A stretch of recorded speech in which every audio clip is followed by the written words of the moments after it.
You hear the click.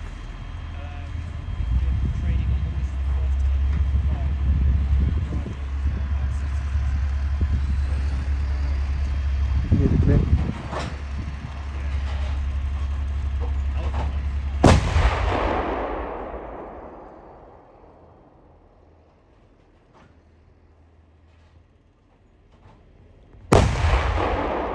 We're at day 3 of NATO's dynamic front exercise here in the north of Finland, where the British military have been learning to use this big howitzer behind me, the brand new Archer howitzer. They fired it for the first time on Monday, and they've been continuing to learn from their Swedish colleagues who built many of these things just how to get the most out of it. And a short while ago we saw some of the Swedish forces pull up here at the Rovajärvi firing range, and within 30 seconds discharged 2 rounds. That cannon went back down into the truck bed and it whizzed away, and those things can get up to speeds of 70 kilometers an hour or so, even in this sort of snow. Something else that we've been learning about today are some of the safety precautions that hang around an event like this, with 3,600 troops from 28 different countries here practicing with various sets of heavy artillery. And one of those precautions is protecting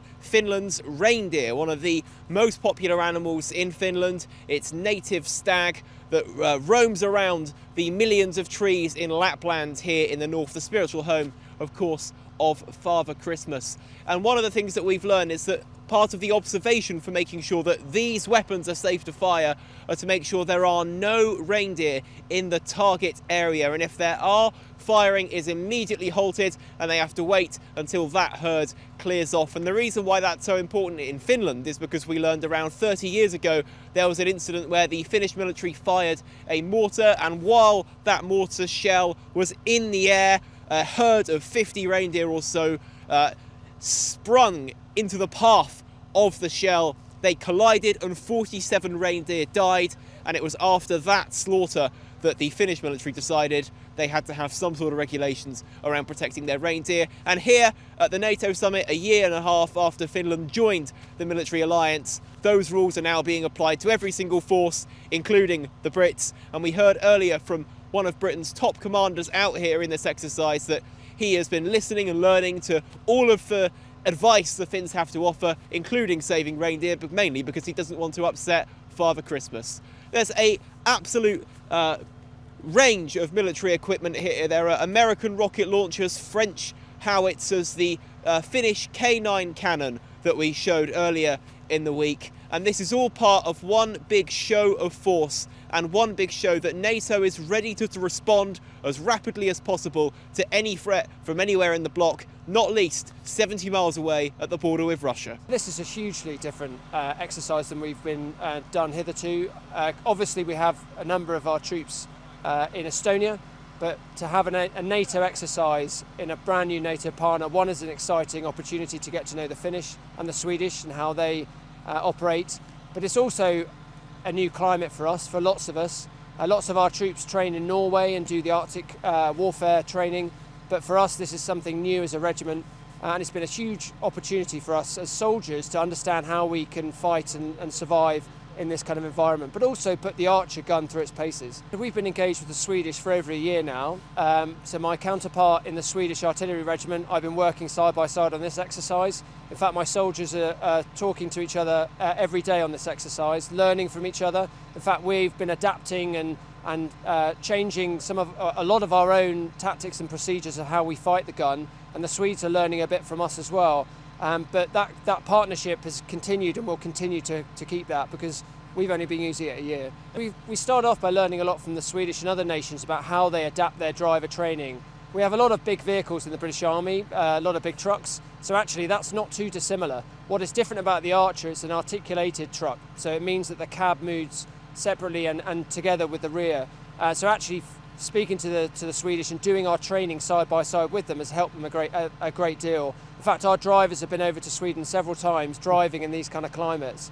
But actually what's also really useful is how the Swedes maintain the gun, so fixing it. So having our mechanics working side by side with both us and the Swedish, and actually understanding what breaks and how to fix it very quickly. So the gun fires a lot quicker than our old AS90 gun. It's able to switch targets, so we can program the gun so it can fire on one target and then move to a second target, all in the turret, all pre-programmed. It can also do another mission which is called a multi-round single impact, which means it can fire several rounds at different trajectories that all land on the same point at the same time, basically giving us the ability to put an increased rate of fire on the enemy very quickly, and in the modern battlefield, looking at what's happening in Ukraine, able to move very, very quickly, so we're less easily identified, and keeps the gun more survivable. So we use a mixture of camouflage netting, thermal sheeting, but what we call live camouflage. So basically breaking up the silhouette of the vehicle, it actually changes the thermal properties of the vehicle, so it's harder to spot.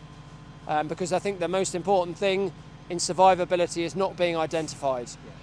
Not being seen is difficult in the modern battlefield, but not being identified is the best way. It's a positive in terms of it's exciting to see reindeer. We've seen a few moose as well, which is pretty impressive. But we've had a lot of range safety briefs with the Finnish, because it's important to understand when you're operating in a new environment and a new country what their safety precautions are. And so yes, one of the particular elements for the observation posts is to identify if there are any reindeer on the impact area, and we do actually stop firing. So there's a lot of safety precautions. Also, driving and manoeuvring around the area, there's a lot of wildlife. Moose are very big, I've learned in this exercise, and so actually we're just common sense just to be safe when we're driving and look out for the wildlife, particularly moose and reindeer. And I don't want to annoy Father Christmas.